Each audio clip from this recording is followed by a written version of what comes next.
विद्यार्थी नमस्कार, मैं एनके यादव अपने online platform NK exam pass पर आप सभी विद्यार्थियों का हार्दिक स्वागत और अभिनंदन करता हूं। साथियों सुप्रभात। आज क्लास में बदलाव सुबह आपके साथ, और ये सर्दी का आलम बहुत ज़्यादा आपके लिए परेशानी पैदा कर रहा होगा, लेकिन जिनके हौसले बुलंद होते हैं उन्हें कोई नहीं रोक सकता। उन्हें अपने मंजिल तक पहुंचने के लिए किसी भी परिस्थिति से लड़ना आता है, उनके साथ में उन चुनौतियों को स्वीकार करना आता है। तो बिना वक्त गवाए आज हम भारत के भूगोल की जो प्रश्नोत्तरी कार्यक्रम हमारा चल रहा था उसका पार्ट नंबर 3 आपके सामने लेकर आए हैं, जैसा कि आपको स्क्रीन पर भी दिख रहा होगा। और ये बेहद इंपॉर्टेंट है। वैसे तो ये सभी प्रतियोगिता परीक्षाओं के लिए बड़ा इंपॉर्टेंट है, लेकिन सीईटी और एसएससी जीडी जो एग्जाम अभी चल रहे हैं तो उनके लिए अति महत्वपूर्ण मैं मानता हूं। चलिए बिना वक्त गवाए स्क्रीन पर पहला क्वेश्चन आपके आ रहा है। बहुत अच्छा प्रश्न साथियों। ये देखिए, आज हमने थोड़ा सा बदलाव किया है प्रश्नोत्तरों में, क्योंकि लेवल थोड़ा सा हमने इस तरीके का रखा है कि ताकि आपके एग्जाम को सीधा क्या करें, क्रैक करने में सहायता प्रदान करें। यहां पर पहला क्वेश्चन आपके स्क्रीन पर, कर्नाटक में स्थित कैगा प्रसिद्ध है। अब भूतापीय ऊर्जा के लिए, सौर ऊर्जा के लिए, परमाणु शक्ति के लिए, पवन ऊर्जा के लिए, तो साथियों दो बातें बड़ी स्पष्ट हैं। कैगा जो प्रसिद्ध है वो है किसके लिए? परमाणु ऊर्जा के लिए। किसके लिए? परमाणु ऊर्जा। तो नाभिकीय ऊर्जा, परमाणु ऊर्जा के लिए। तो इसका राइट आंसर ये हो जाएगा। इसके साथ साथ में आपको पहला पता होना चाहिए, भारत में पहला परमाणु विद्युत संयंत्र कौन सा लगा? तो वो लगा तारापुर। तारापुर कहां है सर? महाराष्ट्र में। ये पहला था, ध्यान रखिए, फर्स्ट तारापुर। ठीक है। इसके अलावा आपसे कई बार ये भी पूछ लिया जाता है कौन सा कहां है, तो देखिए नरोरा विद्युत संयंत्र नाभिकीय उत्तर प्रदेश में है। कलपक्कम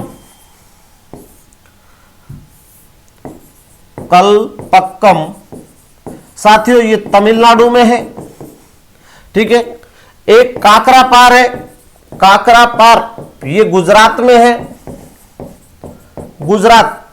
और कैगा आप देखिए, देख ही रहे हैं कहां पर है? कर्नाटक में। और एक और है कुडनकुलम।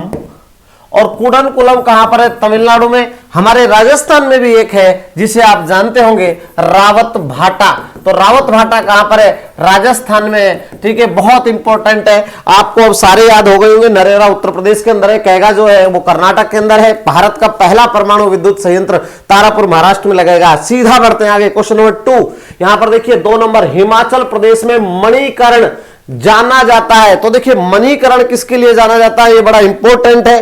तो यहां पर देखिए सेब के बागानों के लिए, चाय उत्पादन के लिए, थोरियम उत्पादन के लिए, भूतापीय ऊर्जा।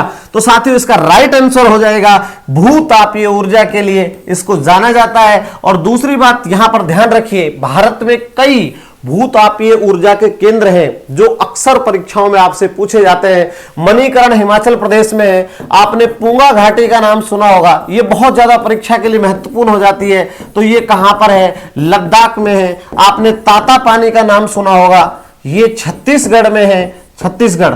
ठीक है। तो इसको थोड़ा सा ध्यान में रखिएगा। अब आपको यह भी पता लग रहा होगा कि सर ये किसके लिए आता है। जैसे झारखंड में भी एक तपोवन है। ठीक है, झारखंड में कौन सा है? तपोवन। अब इसमें होता क्या है, जो पृथ्वी के अंदर से जो गर्म पानी निकलता है, उस गर्म पानी के निकलने के परिणाम स्वरूप हम लोग उससे जो धुआरे आते हैं उससे क्या बनाते हैं? विद्युत बनाते हैं। भाप से क्या बनाते हैं? विद्युत बनाते हैं। चलिए नेक्स्ट क्वेश्चन आपके स्क्रीन पर, क्वेश्चन नंबर 3। भारत का प्रथम जैव आरक्षित क्षेत्र स्थापित किया गया। साथियों पहले तो ये समझिए कि जैव आरक्षित क्षेत्र होता क्या है, जिसे हम कहते हैं बायोस्फीयर रिजर्व। क्या कहते हैं? Biosphere reserve. ठीक है। और भारत में कुल बायोस्फीयर रिजर्व कितने हैं? ध्यान रखिए 18 है। 18 में से 12 है विश्व नेटवर्क सूची, यूनेस्को की यह सूची है, यूनेस्को की इस सूची में शामिल है। यूनेस्को की विश्व नेटवर्क सूची में शामिल 12 है, कुल 18 है भारत के अंदर। और भारत का इसने प्रथम पूछा है, ध्यान रखिए प्रथम। तो प्रथम कौन सा हो जाएगा? नीलगिरी। ठीक है। नीलगिरी है कहां पर? तमिलनाडु में है। आप जानते हैं पूर्वी घाट को और पश्चिमी घाट को मिलाने वाली पर्वतमाला नीलगिरी। साथियों बेहद इंपॉर्टेंट है। नीलगिरी पर्वतमाला में स्थित यह जैव आरक्षित क्षेत्र नीलगिरी पर्वतमाला का विस्तार 3 राज्यों में है, कर्नाटक, केरल और तमिलनाडु। पर मुख्य रूप से विस्तार की बात करें तो साथियों तमिलनाडु के अंदर है। और नीलगिरी पर्वतमाला की सबसे ऊंची चोटी दोदा बेटा है 2637 मीटर, और यहीं पर ऊटी जो पर्यटक स्थल भी है। दूसरी बात यहां पर आती है कि भारत का सबसे बड़ा बायोस्फीयर रिजर्व, ध्यान रखें राजस्थान में कोई बायोस्फीयर रिजर्व नहीं है। बायोस्फीयर रिजर्व कौन सा है? तो यह है कच्छ, गुजरात।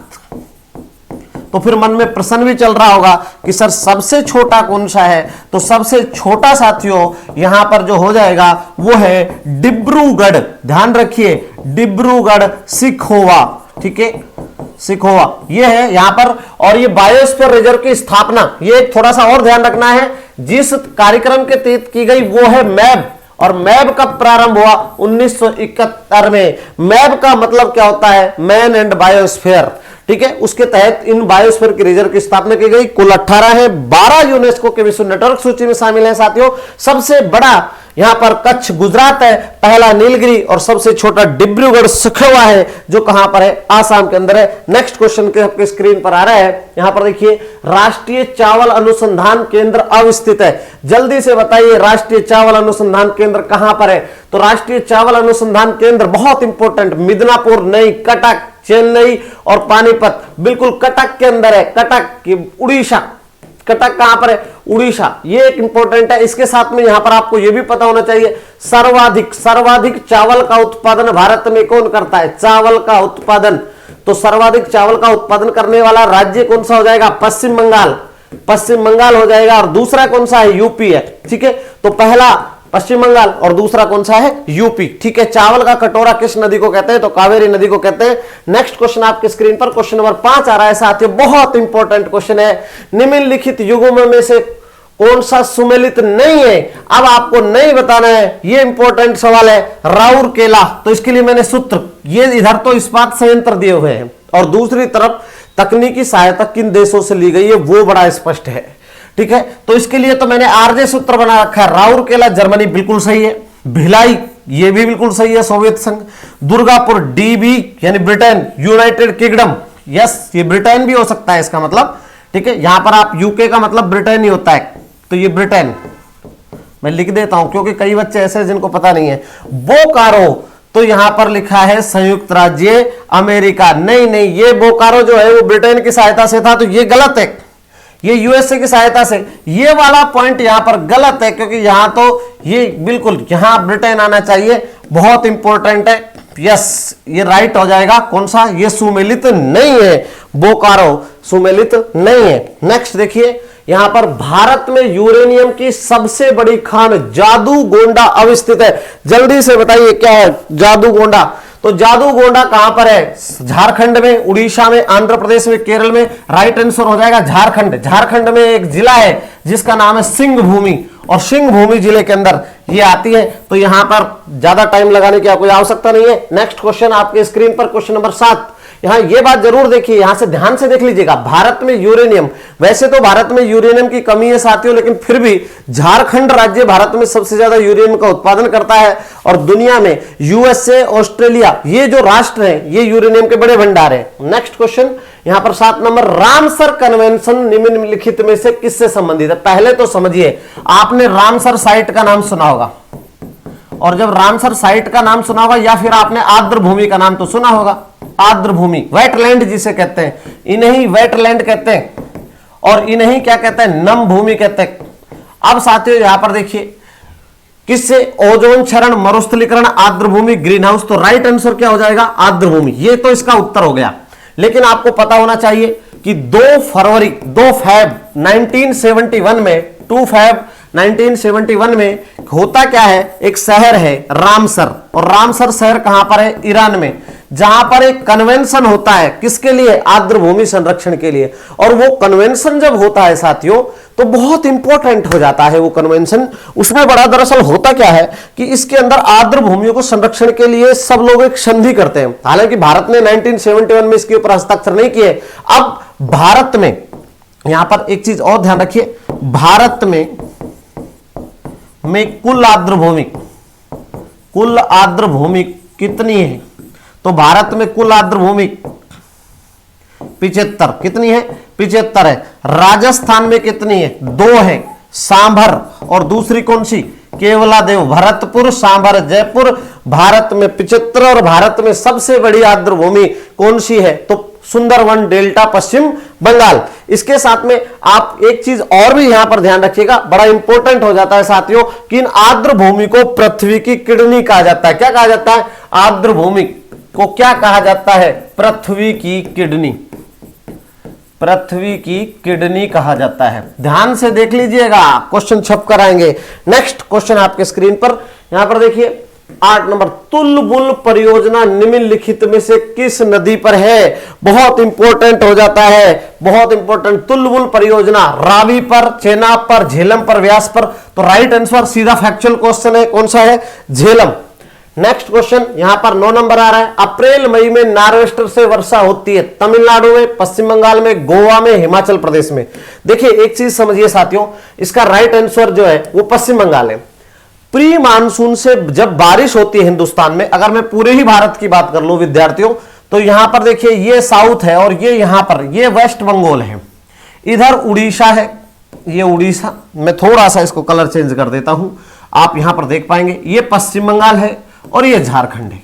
एक तो यहां पर बारिश होती है, एक केरल और यहां पर कर्नाटक, और ये तमिलनाडु।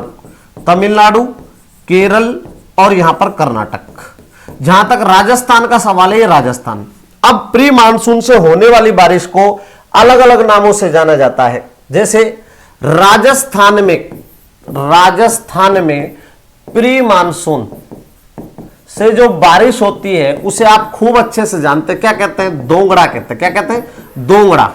ऐसे ही उड़ीसा, झारखंड और पश्चिम बंगाल के अंदर इसे कहा जाता है नार्वेस्टर। नार्वेस्टर का मतलब तूफान होता है। इसी तरीके से काल बैसाखी, काल बैसाखी कहां कहते हैं? तो ये आ जाएगा पश्चिम बंगाल, पश्चिम बंगाल। फिर आएगा बोर्डी चिल्ला। बोर्डी चिल्ला कहां कहते हैं? तो बोर्डी चिल्ला कहते हैं असम में। फिर आपका आएगा चाय वर्षा, तो चाय वर्षा असम, और असम ऑप्शन में नहीं हो तो पश्चिम बंगाल। ठीक है, पहला असम है और असम में नहीं हो। फिर आएगा फूलों की बौछार, फूलों की बौछार कर्नाटक और केरल। फिर आपके आएगा आम्र वर्षा, तो आम्र वर्षा कहां हो जाएगा? ये भी कर्नाटक में हो जाएगा। ध्यान रखिए ये बहुत इंपॉर्टेंट है। तो फूलों की बौछार, आम्र वर्षा यहां पर। फिर आता है चेरी ब्लाज्म, तो इसमें कर्नाटक और केरल आ जाएगा। कर्नाटक और चेरी ब्लाज्म में कर्नाटक और केरल। यस, तो ये आपके प्री मानसून से होने वाली बारिश है। 10% जो है बारिश यहां से प्राप्त होती है साथियों। बहुत अच्छा प्रश्न है। नेक्स्ट क्वेश्चन आपके स्क्रीन पर आ रहा है, क्वेश्चन नंबर 10, निम्नलिखित में से कौन सा मृदा अपर्दन की प्रक्रिया को तीव्र करता है? देखिए सोयल इरोजन, सोयल इरोजन का मतलब होता है मिट्टी का 2 प्रकार की प्रक्रियाएं होती है, एक अपर्दन होता है और एक अपक्षय होता है। अगर दोनों क्रियाएं संयुक्त रूप से हो जाती हैं तो उन्हें अनाच्छादन कहते हैं, एडिशन इन इंग्लिश। बट यहां पर उसने कहा कौन सी अपर्दन? समोच्च रेखीय मेड़, ये तो जोड़ता है, यानी कहने का मतलब अपर्दन को रोकता है, सॉरी। और सस्यावर्तन, सस्यावर्तन का मतलब है फसल चक्रीकरण, फसल चक्रीकरण, फसल को बदल बदल कर बोना, तो यह भी अपर्दन को रोकता है। मिश्रित कृषि, यह भी अपर्दन को रोकता है। ढलान कृषि, अब ढलान कृषि जब आप करेंगे तो स्वाभाविक बात है, आप इस तरीके से कोई पहाड़ है मान लीजिए और इसके ऊपर इसी तरीके से जुताई कर कर अगर खेती कर देंगे तो अपर्दन तो यहां पर ज्यादा होगा ना। अपर्दन, ये खेती कर रहे हैं और इसमें जुताई आप इसी तरीके से कर रहे हैं ढलान के समान, तो इसका उत्तर क्या हो जाएगा? ढलान कृषि। नेक्स्ट, कांप मिट्टी पाई जाती है। कांप मिट्टी का मतलब खादर और बांगर से ध्यान रख लेना, ठीक है। खादर नवीन जलोढ़ मृदा, बांगर पुरानी जलोढ़ मृदा। नदी के बिल्कुल तटीय क्षेत्र में खादर कहलाती है, थोड़ी सी ऊपर उच्च भूमि बांगर कहलाती है। बांगर कृषि के लिए कुछ कम मात्रा में उपयोगी होती है और खादर सबसे उपजाऊ होती है। तो ये तो बिल्कुल सरल प्रश्न है, सोचने की जरूरत नहीं है। नदी घाटियों में इसका उत्तर आ जाएगा, ये तो बिल्कुल नहीं है, ठीक है। तो इसका तो कोई यहां पर एक तरीके से कुछ बच्चे सोच रहे होंगे समुद्री तटों पर, नहीं, नदी घाटियों में पाई जाएगी sir. Next question 12 number, Himachal की तलहटी की जलोढ़ पंखों को कहा जाता है। ये अच्छा प्रश्न है। अगर आपने कभी देखा हो इस तरीके से, ये देखिए साथियों, ये शिवालिक है और शिवालिक हिमालय से यहां पर जब नदी उतरती है, ये नदी उतर रही है, तो नदी अपने साथ मोटे मोटे कंकर और पत्थर लेकर आती है, और यहां पर जब नदी ऊपर से नीचे गिरती है, आप सोचिए नीचे आती है, तो यहां पर बनते जलोढ़ पंख। क्या बनते? जलोढ़ पंख। और जो जलोढ़ पंख बनते, ये क्षेत्र कहलाता है भाभर, या फिर इसको भाभर भी कहते थे। ठीक है, ये बहुत इंपॉर्टेंट है। इसके बाद तराई क्षेत्र बनता है, ये 8 से और 15 किलोमीटर तक और 15 से 30 किलोमीटर तक बनता है तराई, और उसके बाद बनता है काप प्रदेश, जो अभी आप देख रहे थे, खादर और बांगर। तो इसका उत्तर क्या हो जाएगा? भाबर हो जाएगा। बहुत अच्छा प्रश्न है। चलिए स्क्रीनशॉट ले लीजिए, बढ़े आगे। नेक्स्ट क्वेश्चन साथियों, यहां पर देखो विद्यार्थियों, आप देख रहे हैं कितना विश्लेषणात्मक अध्ययन हम करा रहे हैं, और मैं ये मान के चलता हूं कि बहुत ही बेहतर, आप अगर इस तरीके से एक बार भी अगर इसको थोड़ा बहुत भी रफली तरीके से भी देख जाएंगे तो आप एग्जाम को क्रैक कर देंगे, ऐसा मेरा अनुभव कहता है। ठीक है, यहां पर देखिए सह्याद्री का उच्चस्थ शिखर है, तो सह्याद्री का मतलब समझिए पहले तो। सह्याद्री किसे कहते हैं? पश्चिमी घाट पर्वतमाला। पश्चिमी घाट पर्वतमाला। एक बात ध्यान रखिए, हिमालय के बाद भारत की सबसे लंबी पर्वतमाला, सबसे लंबी पर्वतमाला। ठीक है, तो हिमालय भारत की सबसे लंबी पर्वतमाला है, सबसे ऊंची पर्वतमाला हिमालय है। और उसके बाद में दूसरी भारत की सबसे लंबी पर्वतमाला कौन सी है? ध्यान रखिए, भारत की सबसे ऊंची पर्वतमाला हिमालय, सबसे लंबी पर्वतमाला हिमालय, भारत की दूसरी सबसे लंबी पर्वतमाला पश्चिमी घाट, मध्य भारत को अलग करने वाली, उत्तर भारत को मध्य भारत से अलग करने वाली मध्य भारत की सबसे लंबी पर्वतमाला विंध्याचल पर्वतमाला। विंध्याचल पर्वतमाला की सबसे ऊंची चोटी पारसनाथ समेद शिखर।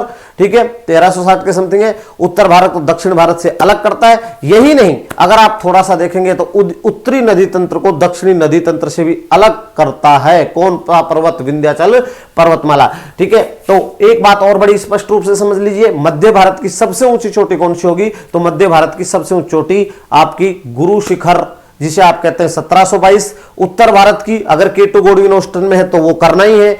उत्तर भारत की सबसे ऊंची चोटी अगर वो नहीं है तो कंचनजंगा। और दक्षिण भारत की या प्रायद्वीपीय भारत की सबसे ऊंची चोटी अन्नामुदी, जो आपके सामने है, अन्नामुदई, ये है। यहां पर 2695 मीटर है। और कहां पर है? तमिलनाडु में। और किन पहाड़ियों में है? अन्नामलाई की पहाड़ियों में।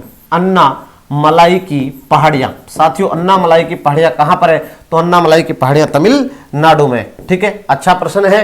तो ये सह्याद्री का क्या है? और सह्याद्री के अंदर पाए जाने वाले वन क्या कहलाते हैं? यहां पर उत्तरी सह्याद्री में पाए जाने वाले 16 वन कहलाते हैं, और ये भारत में एक हॉट स्पॉट क्षेत्र भी है। चलिए नेक्स्ट बढ़ते हैं, क्वेश्चन नंबर 14 आपके स्क्रीन पर। सिंधु नदी की सबसे बड़ी सहायक नदी है। देखिए यहां थोड़ा सा कंट्रोवर्सी है, और मैं फिर कह रहा हूं, कुछ किताबें इसमें चेनाब को लिखती है, वो सतलज को लिखती है, ये गलत है। इसकी सबसे बड़ी सहायक नदी चेनाब है।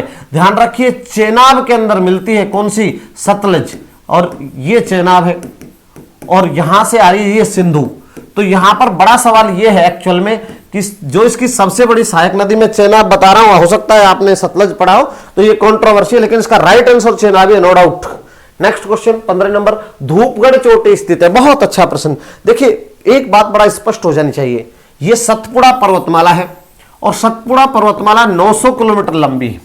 यहां पर एक जगह राजपीपला, और राजपीपला कहां है? गुजरात में। राजपीपला गुजरात से प्रारंभ होती है और यहां तक प्रारंभ होती है, कहां तक? अमरकंटक। अमरकंटक कहां है? एमपी में। तो इसको दो भागों में बांट दिया गया। जब इसको दो भागों में बांट दिया गया तो ये जो क्षेत्र है ये तो है महादेव श्रेणी, महादेव श्रेणी, और ये जो श्रेणी है यह है मैकाले श्रेणी, और मैकाले श्रेणी। और इस पर्वतमाला का नाम क्या है? सतपुड़ा। इस अमरकंटक से नदी निकलती है। कौन सी नदी निकलती है? नर्मदा नदी निकलती है, आपने पढ़ रखा होगा ये नर्मदा। और ऊपर चले जाती है कौन सी नदी? सोन नदी। नीचे कौन सी नदी? वलदेही की पहाड़ी से ताप्ती नदी। तो एक तो बड़ी बात यह है कि सतपुड़ा पर्वतमाला कैसी है? भ्रंशोत पर्वत है। भ्रंशोत पर्वत है और दूसरी बात यह कि एक ऐसा ब्लॉक पर्वत है। कैसा है? ब्लॉक पर्वत है, राइट। ये तो आपका होना चाहिए। अब बात आती है कि इस महादेव श्रेणी की, ध्यान देखिए, इस महादेव श्रेणी की सबसे ऊंची चोटी यहां तो है धूपगढ़ और मेघालय की है कौन सी? अमरकंटक। ये सेकंड नंबर की ऊंची चोटी है, ये पहली है, इसकी हाइट है 1360 मीटर। तो सतपुड़ा पर्वतमाला की सबसे ऊंची चोटी कौन सी है? तो वो है धूपगढ़। ठीक है, तो इसका ये बड़ा स्पष्ट हो जाना चाहिए। धूपगढ़ चोटी स्थित है सतपुड़ा रेंज में, मेघालय रेंज में, विंध्यन रेंज में। तो इसका right answer Satpura range. Meghalaya दिया लेकिन वो तो महादेव की है। ठीक है, नेक्स्ट क्वेश्चन, सूची फर्स्ट को सूची सेकंड से सुमेलित करो। एक तरफ पहाड़ी दर्रा है, दूसरी तरफ राज्य बनिहाल दर्रा, ठीक है, बड़ा लापचला दर्रा, जलेपला दर्रा और लिपुलेख। देखो माना, नीति और लिपुलेख ये सभी दर्रे कहां पर है? उत्तराखंड में। तो ये मिला दीजिए। फिर उसके बाद बनिहाल दर्रा, तो बनिहाल दर्रा कहां पर है? यहां पर जम्मू कश्मीर में। जलेपला कहां है? सिक्किम में। और बड़ा लापचा कहां है? हिमाचल प्रदेश में। यानी एक के अंदर 3 आना चाहिए। तो ये तो ऑप्शन ही खत्म है, 2 ऑप्शन बच गए। फिर बी में बड़ा लापचाला यानी हिमाचल, तो यहां पर 4 आना चाहिए। तो इसका राइट आंसर क्या हो जाएगा? सीधे तौर पर राइट आंसर है 3 4 2 1। ठीक है, चलिए स्क्रीनशॉट ले लीजिए, जल्दी से आगे बढ़ेंगे साथियों। Next question 17 number, Ramsar convention निम्नलिखित में किससे संबंधित है? आर्द्रभूमि रिपीट हुआ है क्वेश्चन। आगे बढ़ रहे हैं। नेक्स्ट क्वेश्चन, यहां पर काला गुमान खान क्षेत्र प्रसिद्ध है। देखिए काला गुमान बहुत प्रसिद्ध क्वेश्चन है ये। और काला गुमान तांबड़ा के लिए, पन्ना के लिए, क्वार्टजाइट के लिए, चाइना के लिए। तो साथियों काला गुमान किसके लिए प्रसिद्ध होगा? पन्ना के लिए। चलिए नेक्स्ट क्वेश्चन स्क्रीन पर आ रहा है, 19 नंबर क्वेश्चन आपके। निम्न में से कोयला क्षेत्र में कौन सा एक महानदी घाटी क्षेत्र में? ध्यान रखो महानदी कहां बहती है? उड़ीसा में। और उड़ीसा का क्या कहलाती है? शोक कहलाती है। इसके ऊपर भारत का सबसे लंबा बांध बना है। कौन सा बांध? हीराकुंड बांध है। भारत का सबसे लंबा 4501 मीटर है। यही नहीं, जब ये निकलती है तो इसमें सीधा उत्तर है रानीगंज, तो पश्चिम बंगाल में। इसका उत्तर है तलचर। तलचर कहां पर है? उड़ीसा के अंदर है। तो राइट आंसर क्या हो जाएगा? तलचर। हालांकि रानीगंज जो है वो भारत का पश्चिम बंगाल में है और ये पश्चिम बंगाल में और सबसे बड़ा कोयला उत्पादक क्षेत्र है। सबसे बड़ा कोयला उत्पादक क्षेत्र। पहले भी ये क्वेश्चन मैं करवा चुका हूं, बस इस क्वेश्चन का राइट आंसर क्या हो जाएगा? तलचर हो जाएगा, उड़ीसा के अंदर। नेक्स्ट क्वेश्चन देखिए, यहां पर 20 नंबर क्वेश्चन, अभ्रक उत्पादन केंद्र कोडरमा स्थित है। बहुत अच्छा प्रश्न है, आप जल्दी से बताइएगा कोडरमा कहां पर है। ये एक इंपॉर्टेंट क्वेश्चन है, जल्दी करिए। तो राजस्थान में अभ्रक की बात आई है, तो यहां पर अभ्रक उत्पादन में सबसे पहला स्थान किसका है? झारखंड का है, आप जानते ही हैं। ठीक है, तो राइट आंसर हो जाएगा यहां पर झारखंड। तो कोडरमा कहां पर होगा? झारखंड। हालांकि देखिए अभ्रक में आंध्र प्रदेश भी अपनी स्थिति बनाए हुए, बहुत इंपॉर्टेंट है। और अब भंडारण में सबसे ज्यादा किसका पहला स्थान है? आंध्र प्रदेश का। तो भंडारण में यहां पर भंडारक में सबसे ज्यादा इसका स्थान है। कोडरमा कहां है? झारखंड में। तो अच्छा प्रश्न साथियों, अभ्रक। नेक्स्ट क्वेश्चन 21 आ रहा है, मलाज खंड नाम से जाना जाता है। मलाज खंड जाना जाता है, सॉरी। तो किसके लिए? मलाज खंड। तांबा खनन के लिए, लोह के लिए, यहां पर स्वर्ण खनन के लिए, अभ्रक के लिए। एक बात तो बड़ी स्पष्ट हो जानी चाहिए, जहां तक अभी हम बात ही कर रहे थे कि अभी हमने अभ्रक की बात की। स्वर्ण के लिए तो आपको ध्यान रखना है, एक तो है रामागिरी, और रामागिरी कहां पर है? आंध्र प्रदेश में, आंध्र प्रदेश। दूसरी स्वर्ण के लिए ही अगर हम बात करें तो यहां पर कर्नाटक का आपको बड़ा स्थान सुना होगा, हट्टी, हट्टी चैंपियन रीफ, चैंपियन रीफ ये जो है। और एक और भी है, हट्टी का नाम सुना आपने। और यहां पर एक खाने हैं जिन्हें कहते हैं कोलार की खाने, कोलार की खाने। ये सब किसके लिए प्रसिद्ध हैं? तो ध्यान रख लेना साथियों, किसके लिए? स्वर्ण उत्पादन के लिए, सोना के लिए, सोना। तो इसके लिए तो ये हो जाएंगी, बड़ा स्पष्ट है। अब अभ्रक की भी बात कर ली, लोह अयस्क का जहां तक सवाल है तो मलाज खंड से इसका राइट आंसर क्या हो जाएगा? तांबा। क्या हो जाएगा? तांबा। तो इसका राइट आंसर हो जाएगा तांबा। बहुत अच्छा है, मलाज खंड। देखिए सर्वाधिक तांबा का उत्पादक किस राज्य में होता है? एमपी में, मध्य प्रदेश। सर्वाधिक भंडार का है राजस्थान में। ठीक है, आपने खेतड़ी सिंघाना का नाम सुना होगा, नेक्स्ट क्वेश्चन आपके स्क्रीन पर 22, भारत का कौन सा राज्य जिप्सम का सर्वाधिक उत्पादन करता है? बड़ा फैक्चुअल क्वेश्चन है, राजस्थान से रहता है। जिप्सम का एक दूसरा नाम भी है हरसोट, जानते होंगे, राजस्थान वाले ज्यादा जानते हैं। यस, राइट आंसर, क्योंकि 95% प्रोडक्शन राजस्थान करता है और राजस्थान का इसी में क्या है, एकाधिकार है। क्या है? एकाधिकार। तो राजस्थान का जिप्सम उत्पादन में क्या हो गया साथियों? एकाधिकार हो गया।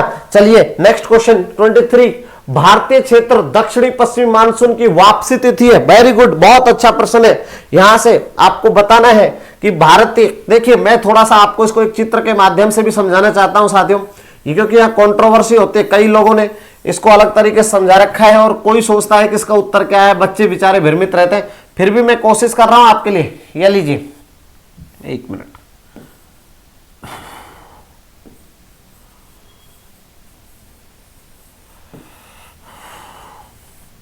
ये भारत है, आप देख ही रहे हैं यहां पर साथियों।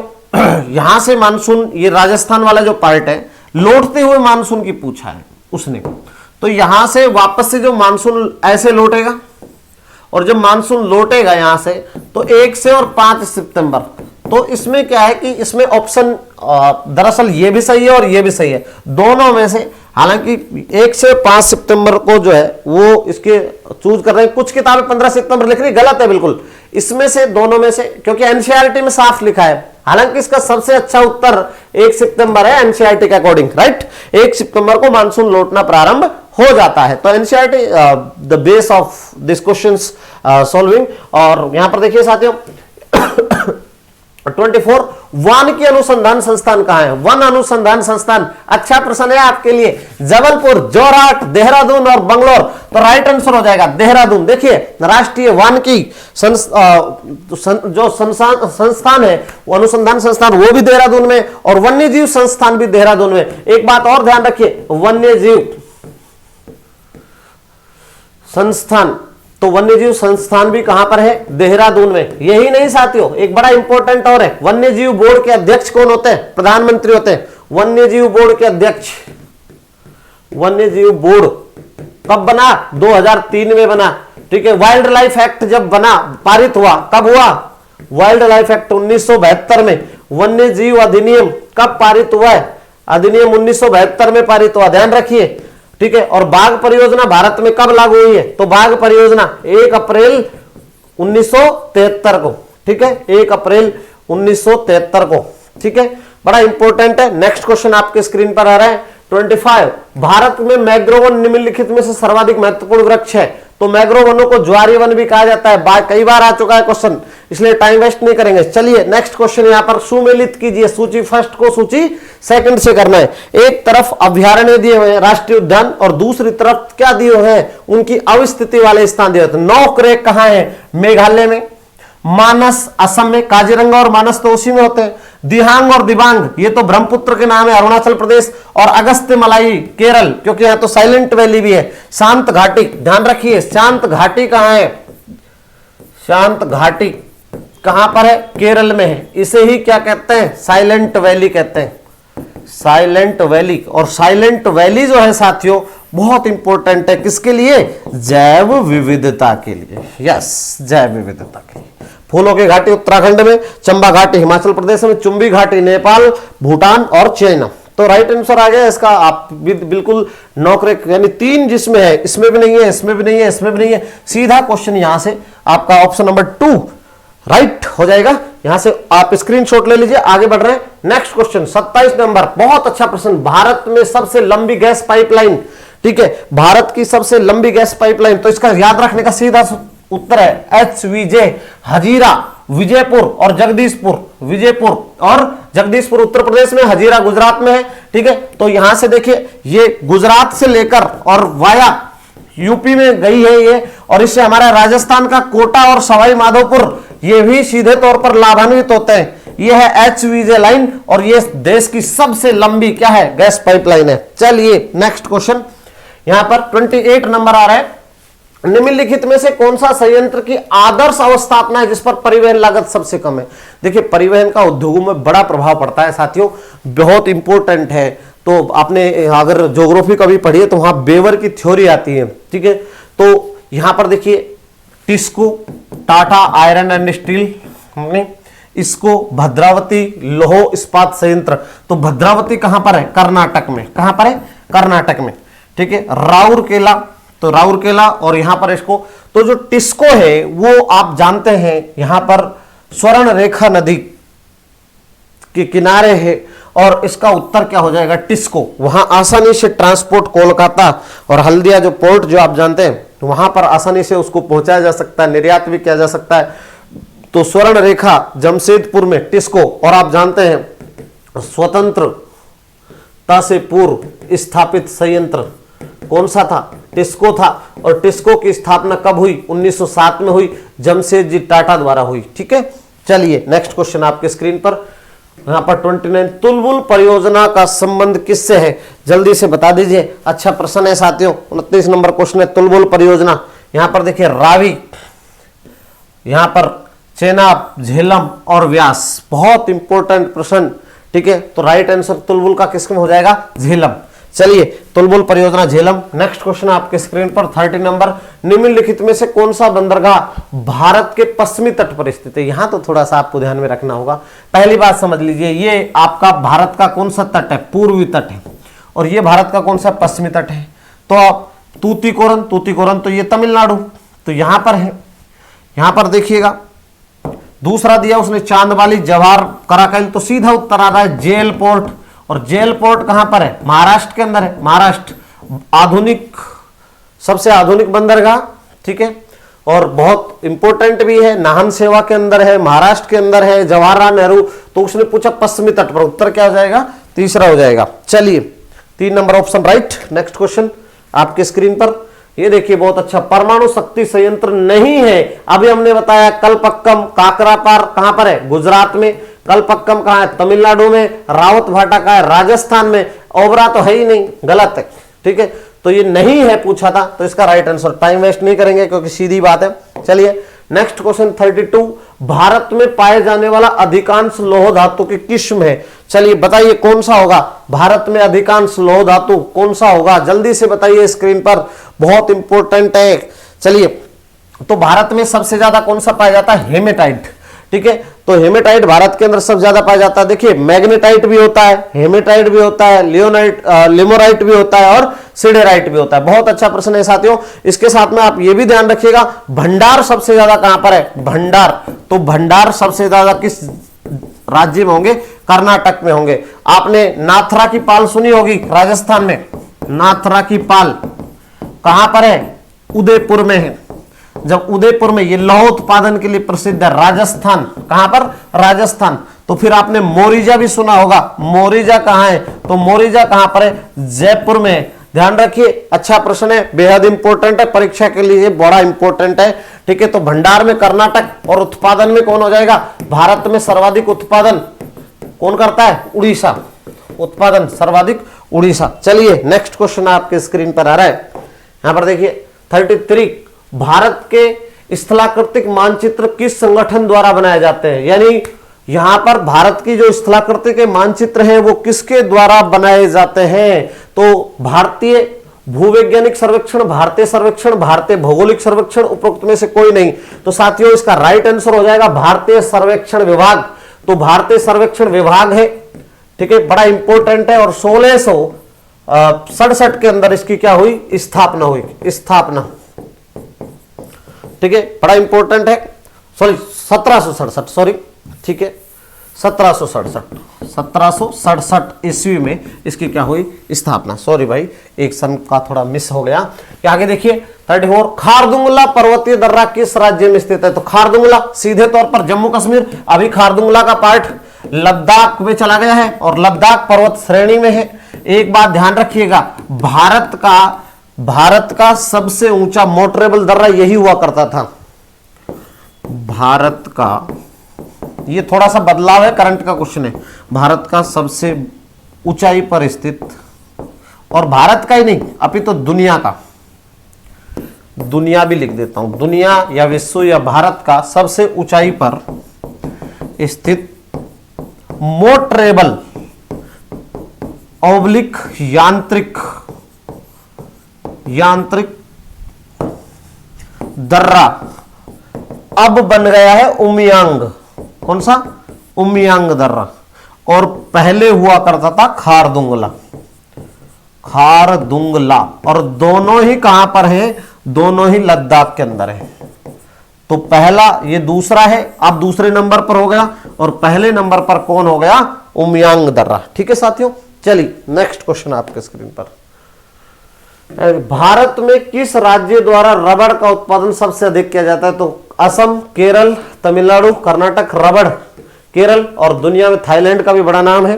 ठीक है, केरल राइट आंसर हो जाएगा। 36, भारत का पहला बहुउद्देशीय नदी घाटी परियोजना कब लॉन्च किया गया? बहुत बड़ा अच्छा प्रश्न है, जल्दी से बताइए। तो भारत की पहले तो ये देखिए कि भारत की पहली बहुउद्देशीय परियोजना कौन सी है? दामोदर नदी घाटी परियोजना। कहां पर है? पश्चिम बंगाल में। पश्चिम बंगाल में है। और टेनेसी, अमेरिका की टेनेसी, यूएसए परियोजना पर आधारित।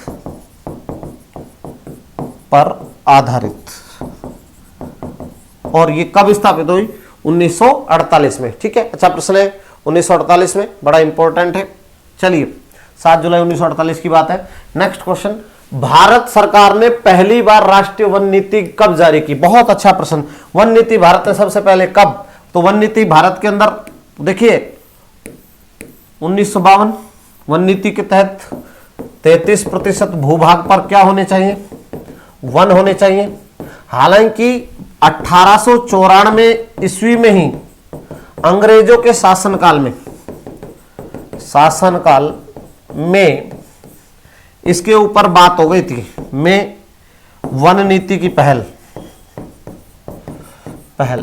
उन्होंने ही कर दी थी। लेकिन यहां भारत में 1952 में, ठीक है। और एक बात बड़ी स्पष्ट हो जानी चाहिए साथियों, यहां पर अब रिपोर्ट 2021 जो आई थी, सर्वाधिक वन किस राज्य में? एमपी में। पहला नंबर एमपी का है, दूसरा अरुणाचल का है। ठीक है, प्रतिशत के आधार पर सर्वाधिक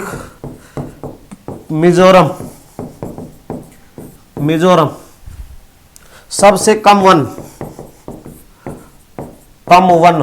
वाला राज्य जानते ही होंगे आप, हरियाणा लिंगानुपात में भी कम है। और केंद्र शासित प्रदेश पूछे तो ध्यान रखना,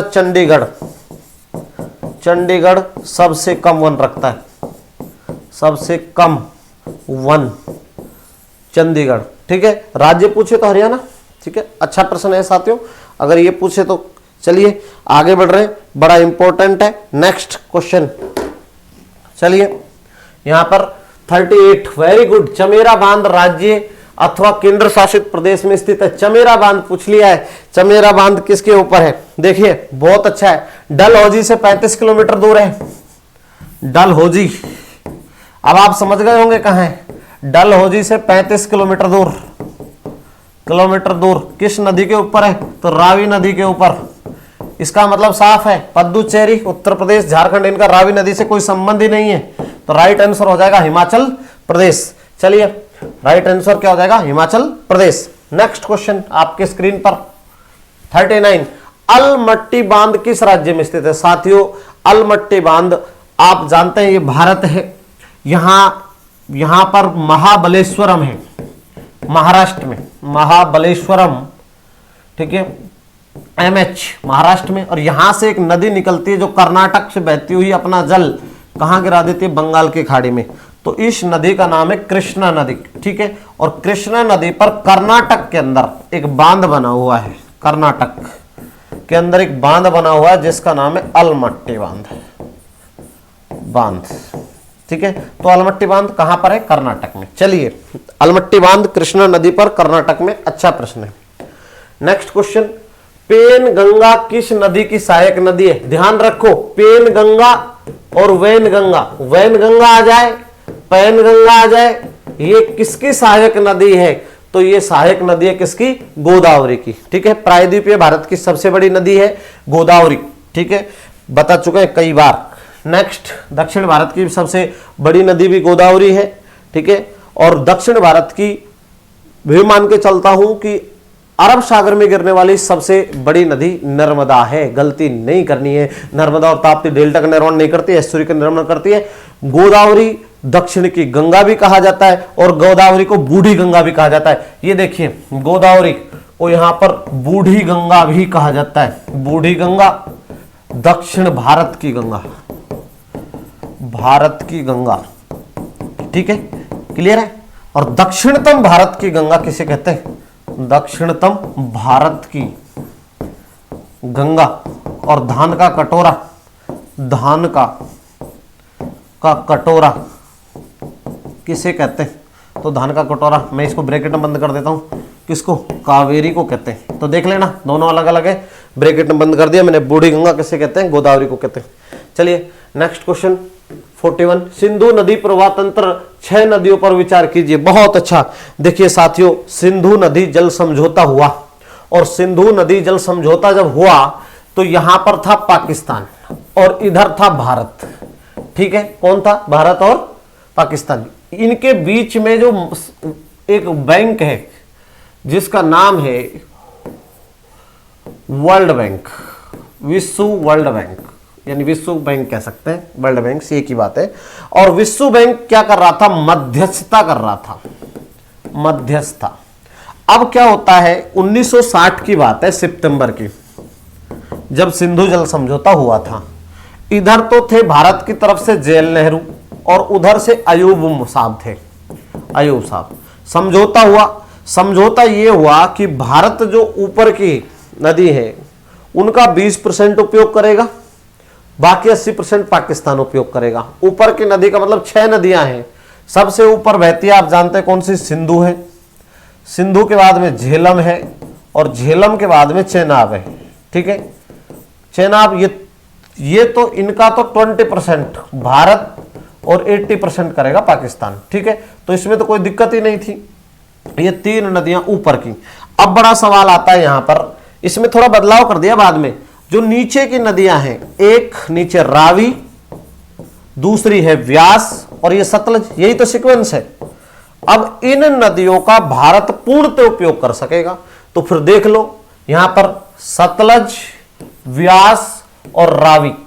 तो इसका राइट आंसर हो जाएगा ये, क्या? सतलज, व्यास और रावी। ऑप्शन नंबर 2 बिल्कुल क्लियर है। चलिए आगे बढ़ रहे हैं।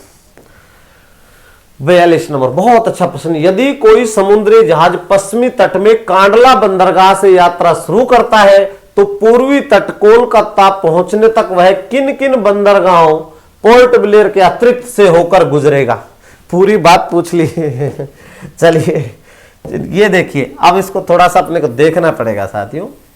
यहां पर चल रहे हैं अपन, बहुत क्लियर है, ये कोई ज्यादा टिपिकल नहीं है। अगर देखिए सबसे पहले तो आप जानते हैं कांडला ही आएगा, वहां पर ऊपर वाला क्षेत्र है, बड़ा क्षेत्र है, तो सीधे तौर पर चल लेते हैं। यहां पर देखिए सबसे पहले कांडला आता है और कांडला का नाम पंडित दीनदयाल है, यही तो है ना, दीनदयाल उपाध्याय। आजकल इसका नाम चेंज करते हैं। ये कहां पर है? गुजरात में। फिर छोटे छोटे आते हैं भावनगर, भैरूच, फिर महाराष्ट्र में, मैं बड़े ही लिख देता हूं, मुंबई। फिर मुंबई के बाद में जेएल नेहरू। ये कहां पर है साहब? ये है एमएच में, महाराष्ट्र में। थोड़ा पेन को छोटा करते हैं और व्हाइट कलर को चूज करते हैं, जेएल नेहरू। इसके बाद में कर्नाटक में आता है मंगलोर, मंगलोर, तो वो कर्नाटक। फिर आता है कोच्चि, और कोच्चि कहां है? केरल में। फिर यहां पर आपका आता है तूतीकोरिन, ठीक है, तूतीकोरिन बड़ा स्पष्ट है ये भी। फिर नागपट्टनम आता है, फिर आपका आता है चेन्नई, फिर आपका आता है एन्नूर, फिर आपका आता है विशाखापट्टनम, फिर आपका आता है पारादीप, और फिर आपका आता है ऊपर यहां पर, जैसे थोड़ा सा अपन ऊपर चलेंगे तो हल्दिया। अब वो आदमी कहता है कि वो इधर से और ऐसे जा रहा है, तो देखिए कहां से? कांडला से शुरू कर रहा है। तो पहले यहां देख लीजिए, पहला आएगा बंबई, ठीक है, बंबई के बाद में दूसरा, हाँ एक और रहेगा यहां पर मुर्मुगांव, कहां पर? गोवा में। तो दूसरे नंबर पर क्या आ जाएगा? मोरमुगांव, बिल्कुल सही है। तो यहां तो कोची आएगा ही नहीं, ये तो बिल्कुल गलत है। चेन्नई, ये तो देखो ये ऑप्शन तो बिल्कुल ही समाप्त हो जाएगा। मैं इसको मिटा रहा हूं, अब आपने देख भी लिया होगा। ये लीजिए, अब थोड़ा सा इसको क्लियर कर देता हूं मैं यहां से। सबसे पहले ये अगर थोड़ा सा अगर अपन देख लें यहां पर, तो सबसे पहले देखिए इसमें से बंबई आएगा, तो बंबई तो यहां भी है, यहां भी है और यहां भी है। ये तो ये तो ऑप्शन ही खत्म है, 4 तो इस पर देखना ही नहीं है। दूसरा मर्मुगांव, तो फिर ये ऑप्शन ये भी खत्म हो जाएगा, फिर ऑप्शन ये भी खत्म हो जाएगा, फिर आएगा कोची, फिर आएगा एन्नोर, फिर आएगा चेन्नई। ठीक है, दूसरे नंबर को देख लेते हैं अपन, क्रम देखना है अपने को। तो मुंबई, कोची, तूतीकोरिन, एन्नोर और पारादीप। चलिए ये भी ठीक है। नीचे देख लेते हैं, अगर मुंबई, तूतीकोरिन, एन्नोर और कोची। तो अब आप थोड़ा सा देखिए, अगर इसको अपन वैसे देख लेना बिल्कुल क्लियर रूप से, तो बड़ा स्पष्ट हो जाता है। ठीक है, यानी ये तो तय मान के चलिए कि भाई तूतीकोरिन के बाद ही एन्नोर आएगा। ठीक है, अगर इसमें मर्मुगांव को दे दिया, फिर कोची दे रहा है, तो यहां फिर चेन्नई बाद में दे रहा है। क्योंकि समस्या ये है कि जो अगर आप यहां पर एन्नोर को जो देख रहे हैं, एन्नोर का नाम बदल गया और एन्नोर से पहले चेन्नई है, इसलिए ये ऑप्शन तो यहां पर बिल्कुल भी नहीं होगा, ये भी गलत हो जाएगा। ठीक है, क्योंकि यहां पर मुंबई, कोची, तूतीकोरिन, एन्नोर और पारादीप, ये हो जाएगा, राइट आंसर हो जाएगा ये। ठीक है, सॉरी ये इसमें थोड़ा सा कंफ्यूजन हुआ, फिर मैं क्लियर कर देता हूं इसको वापस। मुंबई, कोचीन, तूतीकोरिन, एन्नोर और फिर यहां पर देखिए, क्योंकि ये नहीं हो सकता एन्नोर और चेन्नई, चेन्नई पहले आएगा एन्नोर बाद में आएगा, ये नहीं हो सकता। इसलिए यहां पर भी देखिए चेन्नई पहले आएगा एन्नोर बाद में आएगा, इसलिए गलत है। और ये तो बिल्कुल ही गलत है, क्योंकि पारादीप उड़ीसा में और हल्दिया पश्चिम बंगाल में, तो ये 3 ऑप्शन जो है वो बिल्कुल गलत है। ठीक है, थोड़ी सी इसमें आपको कंफ्यूज हुआ, उसके लिए माफी चाहता हूं। चलिए, क्योंकि थोड़ा एक अलग तरीके सीक्वेंस नहीं दिया हुआ था इसमें, अवरोही जो डिसेंडिंग ऑर्डर जो है वो अलग तरीके से दिया था। नेक्स्ट क्वेश्चन देखिए, यहां पर प्रसिद्ध हिल स्टेशन कोडाई कनाल कहां पर है? तो ये तो कोडाई कनाल है, कोडाई कनाल, यस। तो कोडाई कनाल पहली बात तो तमिलनाडु में है, और तमिलनाडु में है। दूसरी इंपॉर्टेंट बात कि यह है एक बड़ा अच्छा हिल स्टेशन है, हिल स्टेशन है, और यहां पर इसी कावेरी नदी पर है ये, और कावेरी नदी के बगल में, यहां से कावेरी नदी में ही एक जलप्रपात भी है जिसका नाम है पायकारा जलप्रपात, पायकारा जलप्रपात। अब नीलगिरी की पहाड़ियां, पालनी की पहाड़ियां, इलायची की पहाड़ियां, जवादी की पहाड़ियां, तो यहां पर आपको ध्यान में रखना है। इसमें है किसमें? बड़ा अच्छा प्रश्न है, क्योंकि तमिलनाडु में है, तो यहां पर आपको ध्यान में रखना होगा। जवादी भी तमिलनाडु के अंदर है, इलायची भी, इलायची को अपन कहते हैं कार्डोमम की पहाड़ियां। तो यहां पर बड़ा स्पष्ट हो जाता है कि ये किसके अंदर है, ये आपका पालनी की पहाड़ियों में है। चलिए नेक्स्ट क्वेश्चन आपकी स्क्रीन पर, यहां पर देखिए 44, भारत के किस राज्य में विश्व का सबसे बड़ा थोरियम भंडार मौजूद है? थोरियम, देखिए थोरियम क्या होता है? थोरियम मोनोजाइट से प्राप्त होता है। किससे? मोनोजाइट से। और मोनोजाइट भारत में कहां मिलता है? केरल में। तो उत्तर हो जाएगा क्या? केरल। जल्दी से देख लीजिएगा, सीधा प्रश्न है। नेक्स्ट क्वेश्चन आपके स्क्रीन पर, क्वेश्चन नंबर 45, निम्नलिखित में से कौन सा पहला भारतीय उत्पाद था जिसे सुरक्षित भौगोलिक चिन्ह का दर्जा प्राप्त हुआ, यानी जिसको टैग मिला? तो ये बड़ा इंपॉर्टेंट है, जल्दी से बताइए क्या आएगा इसका उत्तर। चलिए बहुत इंपॉर्टेंट है, इंपॉर्टेंट, चलिए जल्दी करिए। भारतीय रबड़, बासमती चावल, मालाबार कॉफी, तो दार्जिलिंग की चाय, इसको जीआई टैग मिला। ठीक है, ज्योग्राफिकल इंडिकेटर जीआई टैग बोलते हैं इसको, और किसको मिला? दार्जिलिंग की। तो साथियों ये आज का अपना कक्षा कार्यक्रम था, बहुत अच्छा लगा होगा आपको, और मुझे उम्मीद है। और अगर हमारा कक्षा कार्यक्रम आपको पसंद आ रहा है तो साथियों चैनल को सब्सक्राइब भी कर दें, लाइक भी कर दें और शेयर भी कर दें। मैं पुनः कह रहा हूं ये परीक्षा के लिए काफी महत्वपूर्ण सिद्ध होगा। और आप अगला हमारा एपिसोड भारत का भूगोल MCQ 4 नंबर देखना ना भूलें। ये आपसे फिर मिलते हैं दोबारा, अब आपसे लेते हैं विदा। अब तक के इतना ही। जय हिंद, जय भारत।